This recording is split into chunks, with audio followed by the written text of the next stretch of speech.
प्रिय मित्रों, क्या आप जानते हैं कि इस संसार में अब तक कितने विश्व शासक हुए हैं?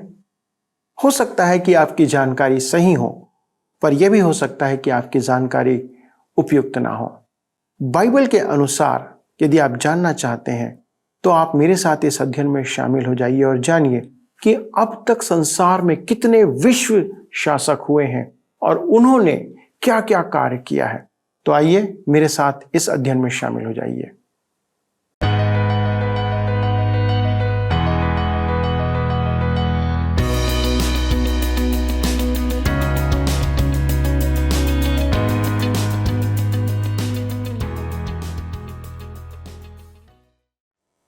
प्रिय मित्रों, नमस्कार। आप सभी का हमारे सत्यवचन बाइबल अध्ययन प्रसारण में स्वागत है। दोस्तों, सत्यवचन बाइबल की पुस्तकों का सरल एवं क्रमबद्ध अध्ययन है जो हमें परमेश्वर की आज्ञाओं और शिक्षा को जानने में सहायता करता है। दोस्तों, मेरा पूरा विश्वास है कि यदि आप नियमित तौर पर हमारे साथ जुड़े हुए हैं तो आप वचन को समझने में सहायता प्राप्त कर रहे होंगे।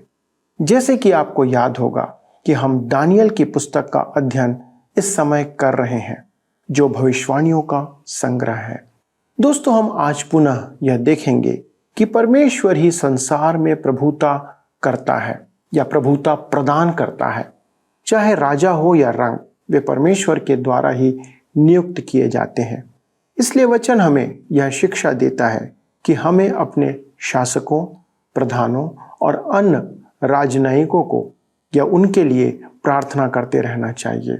सारी प्रधानताएं परमेश्वर के द्वारा से प्रदान की जाती हैं। बहुत बार हम विचार करते हैं कि अमुक शासक सही नहीं है, पर हमें सदा यह स्मरण रखना चाहिए कि वह परमेश्वर की इच्छा से स्थापित किया गया है। दोस्तों, आज हम देखेंगे कि संसार में अब तक 4 प्रमुख राज्य स्थापित होने पाए हैं जिसे परमेश्वर ने अपनी योजना के तहत स्थापित होने दिया या स्थापित किया। हम यह विचार कर सकते हैं या कह सकते हैं कि वे तो परमेश्वर के जानने वाले नहीं थे, फिर यह कैसे संभव है? पर हमें यह याद रखना है कि यह संसार परमेश्वर का है और परमेश्वर अपने संसार को अपने तरीके से संचालित करता है। आप और मैं केवल प्रयास कर सकते हैं, पर होता तो परमेश्वर की योजना के अनुसार ही है। तो चलिए मित्रों, हम अपने अध्ययन को आरंभ करते हैं और दानियल के दूसरे अध्याय के 36वें पद से आगे बढ़ते हैं। मित्रों, आइए आज हम अपने अध्ययन में आगे बढ़ते हुए देखेंगे दानियल की पुस्तक से संसार के 4 विश्व शासकों की व्याख्या और उनका भविष्य। दानियल 2 अध्याय उसके 36 से 38 पद में लिखा है, स्वप्न तो यों ही हुआ और अब हम उसका फल राजा को समझा देते हैं। हे राजा, तू तो महाराजा धीराज है, क्योंकि स्वर्ग के परमेश्वर ने तुझको राज्य, सामर्थ, शक्ति और महिमा दी है, और जहां कहीं मनुष्य पाए जाते हैं वहां उसने उन सबों को और मैदान के जीव जंतु और आकाश के पक्षी भी तेरे वश में कर दिए हैं, और तुझको उन सब का अधिकारी ठहराया है। यह सोने का सिर तू ही है। मेरे प्रियो, ध्यान दीजिए, नबूकदनेस्सर पहला विश्व शासक था। मेरे विचार में यह आदम के लिए परमेश्वर का मुख्य विचार था। उसे प्रभुता दी गई थी, परंतु उसने खो दिया। संसार ने 4 मुख्य विश्व शासकों को देखा है और 4 ऐसे महान देश हुए जिन्होंने संसार पर राज किया है, परंतु वे सफलता से चूक गए। परंतु इस पहले शासक ने सर्वोत्तम राज्य किया। दानियल ने समय गंवाए बिना स्वप्न का अर्थ बताना आरंभ किया। ये विभिन्न धातु विश्व शक्तियों का प्रतीक थे, जिनका सिर नबूकदनेस्सर था, जो सोने का था। वह उस प्राचीन संसार का शासक था। उसके अधिकार पर उंगली उठाने वाला कोई नहीं था। वह एकमात्र शासक था। प्रसंगवश उस समय से आज तक उसके तुल्य बहुत ही कम राजा हुए हैं। दानियल की पुस्तक में ही नहीं बाइबल की अन्य पुस्तकों में भी इसका उल्लेख है। हम दानियल की पुस्तक 5 अध्याय उसके 18 और 19 पद, यिर्मयाह की पुस्तक 27 अध्याय 5 से 11 पद में पढ़ते हैं। पृथ्वी को और पृथ्वी पर के मनुष्यों और पशुओं को अपनी बड़ी शक्ति और बढ़ाई हुई भुजा के द्वारा मैंने बनाया, और जिस किसी को मैं चाहता हूं उसी को मैं उन्हें दिया करता हूं। अब मैंने ये सब देश अपने दास बेबीलोन के राजा नबूकदनेस्सर को आप ही दे दिए हैं, और मैदान के जीव जंतुओं को भी मैंने उसे दे दिया है कि वे उसके अधीन रहें। ये सब जातियां उसके और उसके बाद उसके बेटे और उसके पोते के अधीन उस समय तक रहेंगी जब तक उसके भी देश का दिन ना आए। तब बहुत सी जातियां और बड़े बड़े राजा उससे भी अपनी सेवा करवाएंगे। परमेश्वर ने नबूकदनेस्सर को सर्वोपरि बनाया। परमेश्वर ने उसे प्रथम विश्व शासक बनाया, और सच तो यह है कि आज तक उसके जैसा दूसरा कोई नहीं हुआ है। दानियल की पुस्तक 2 अध्याय उसके 39 पद में लिखा है, तेरे बाद एक राज्य और उदय होगा जो तुझसे छोटा होगा, फिर एक और तीसरा पीतल का सा राज्य होगा जिसमें सारी पृथ्वी आ जाएगी। नबूकदनेस्सर के बाद आने वाला राज्य उससे छोटा होगा, और तीसरा दूसरे से भी छोटा होगा। चौथा साम्राज्य और भी छोटा होगा। इसका अर्थ यह हुआ कि चौथा साम्राज्य सबसे खराब होगा। मेरे मित्रों, इस पद में 2 राज्यों का उल्लेख है। चांदी के हाथ मादी और फारसी राज्यों के प्रतीक हैं। दानियल 5 उसके 28 में हम बेबीलोन के भविष्य के बारे में देखते हैं कि बेबीलोन को 2 भाग करके मादी और फारसी राजाओं के हाथों में दे दिया जाएगा। अतः हमें इस दूसरे राज्य के बारे में कल्पना करने की आवश्यकता नहीं है।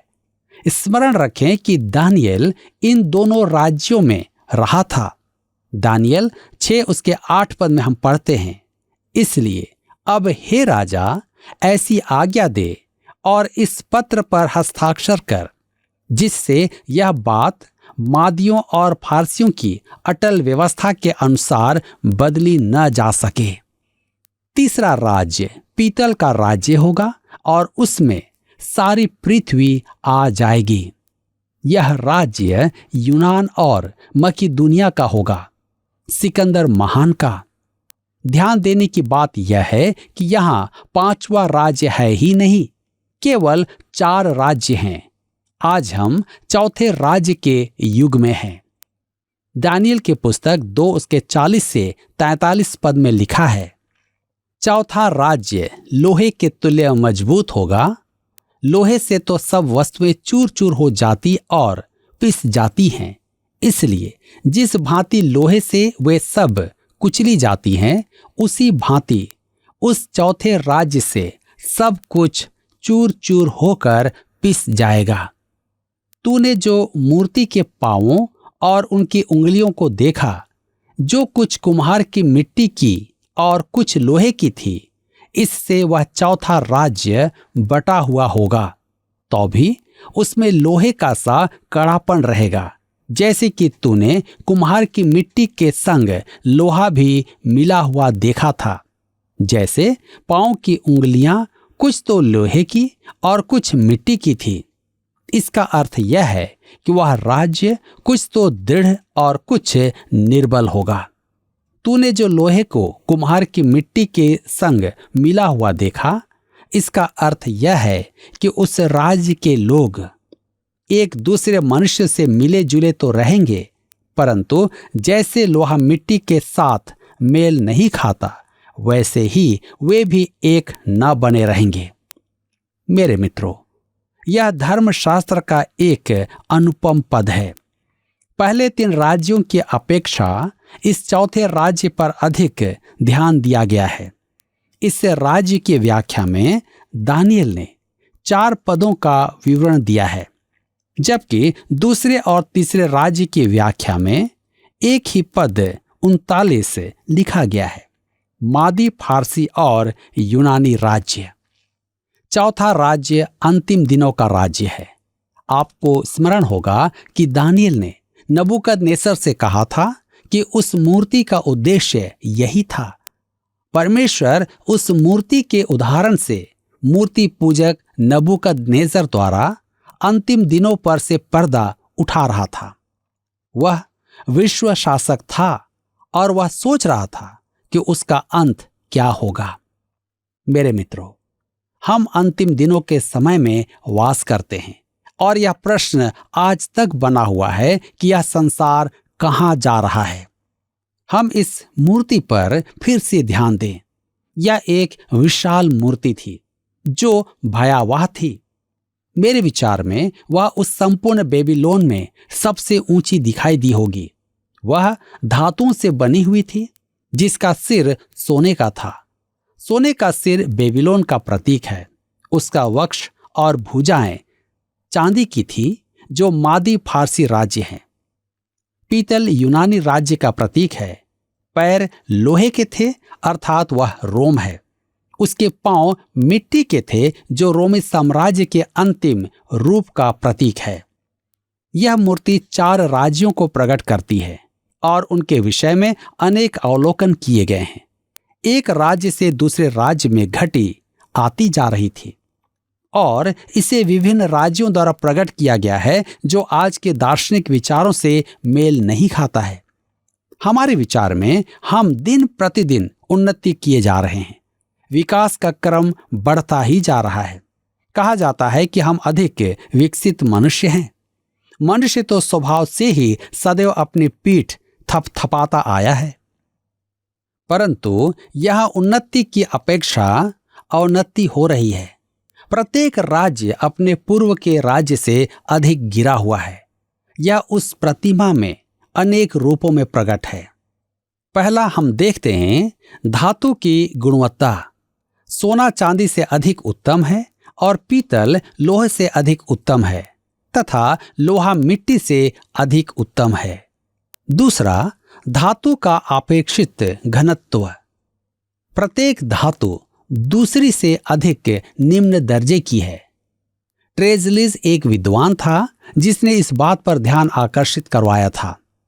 तीसरी बात है प्रत्येक धातु का स्थान। सिर का सम्मान पांव से कहीं अधिक है। चौथा है धर्मशास्त्र का तथ्य। पद 39, तेरे बाद एक और राज्य उदय होगा जो तुझसे छोटा होगा। इससे स्पष्ट है कि प्रत्येक आने वाला राज्य जाने वाले से छोटा होगा। पांचवा, प्रभुता में विभाजन। प्रभुता का विभाजन दुर्बलता का सूचक है। नबूकदनेस्सर सोने का सिर था।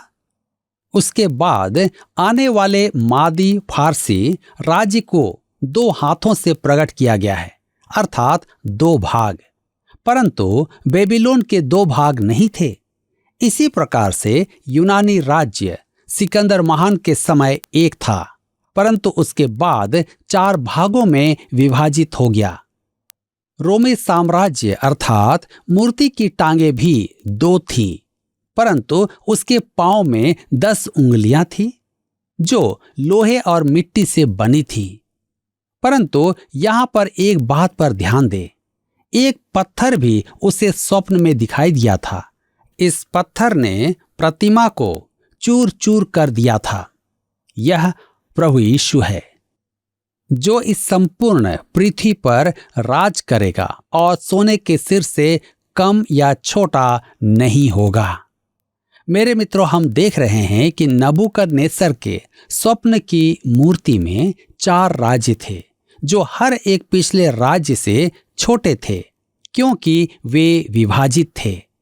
परमेश्वर का राज्य वह है जो पत्थर था, परंतु यह पत्थर शासक है और उसका राज्य सोने के सिर से छोटा नहीं होगा। यह शासक प्रभु यीशु की अपेक्षा और कोई नहीं है।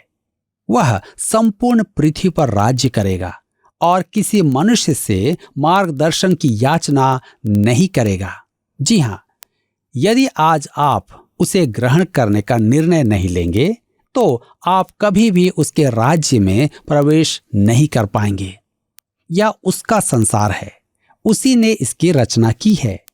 आप उससे विद्रोह नहीं कर सकते।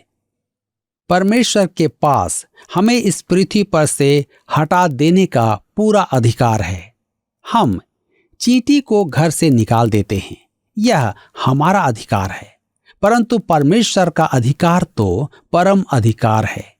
हम चींटियों को क्यों नाश करना चाहते हैं? क्योंकि वे हमारे प्रयोजन में अपना अधिकार नहीं रखती हैं। इसी प्रकार हम में से अधिकांश जन परमेश्वर के प्रयोजन में उपयुक्त स्थान नहीं रखते हैं। यह उसका संसार है और वह इसे अपनी सुविधा के अनुसार चलाएगा।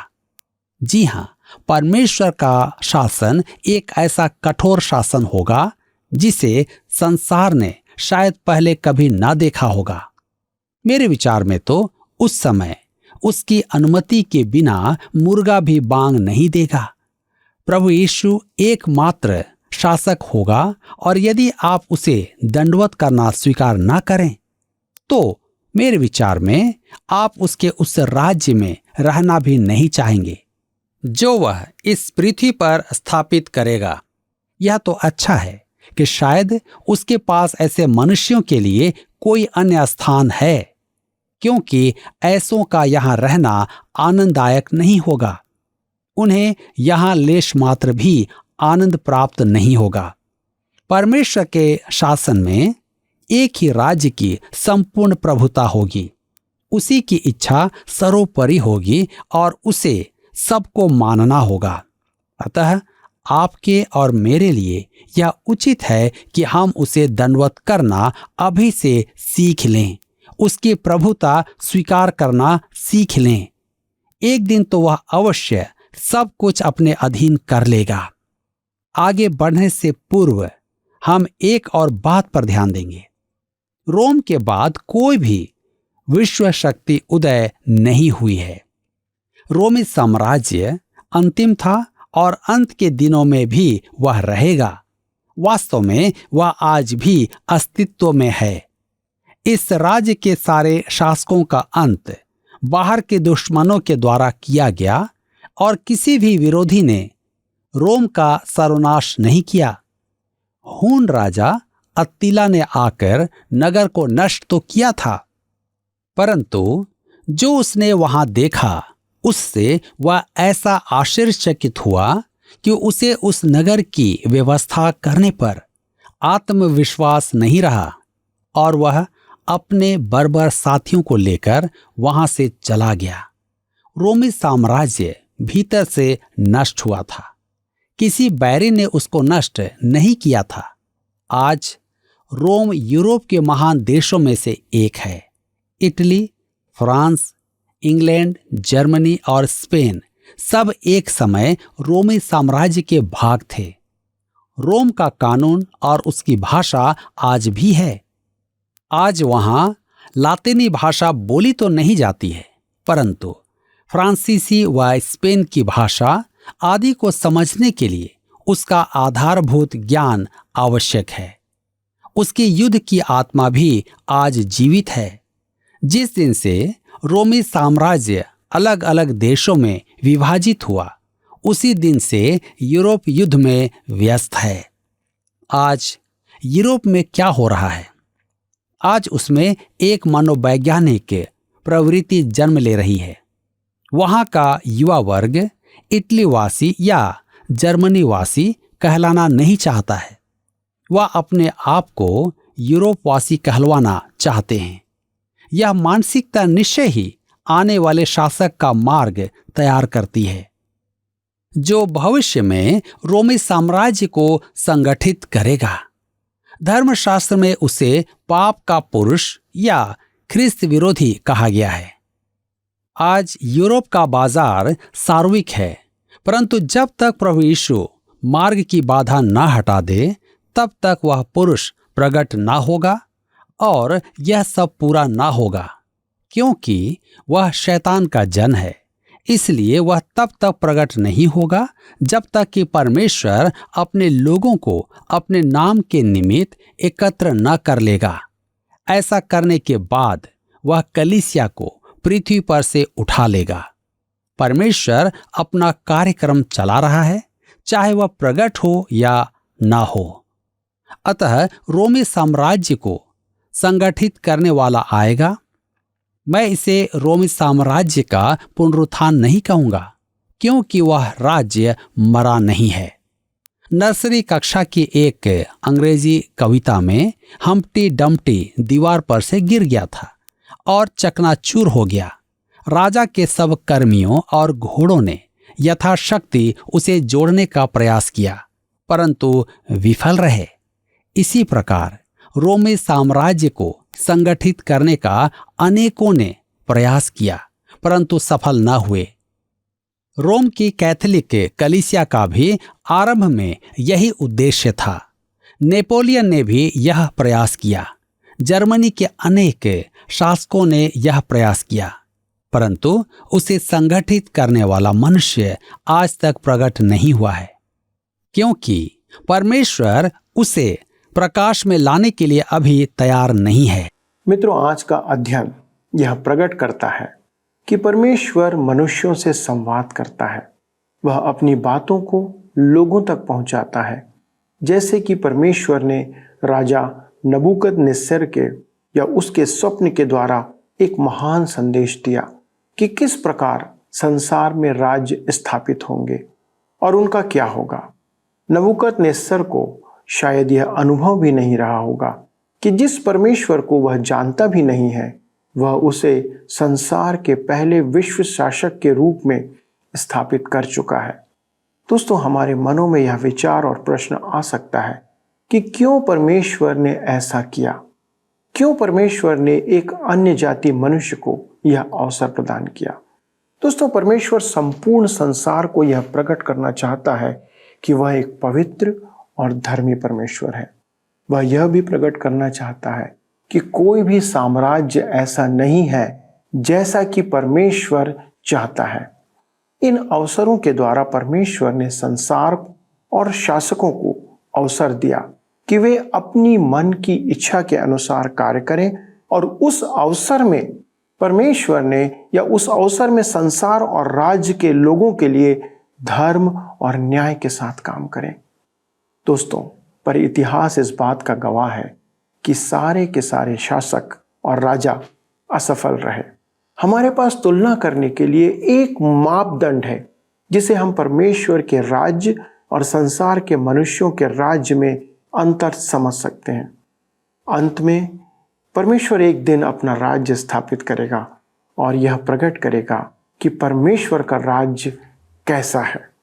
दोस्तों, हम उस राज्य की आशा और कल्पना करते हैं जिसे परमेश्वर एक दिन स्थापित करेगा।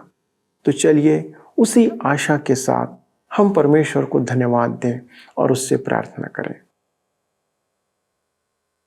स्वर्गीय पिता परमेश्वर, हम धन्यवाद देते हैं कि आप एक सच्चे और न्यायी परमेश्वर हैं।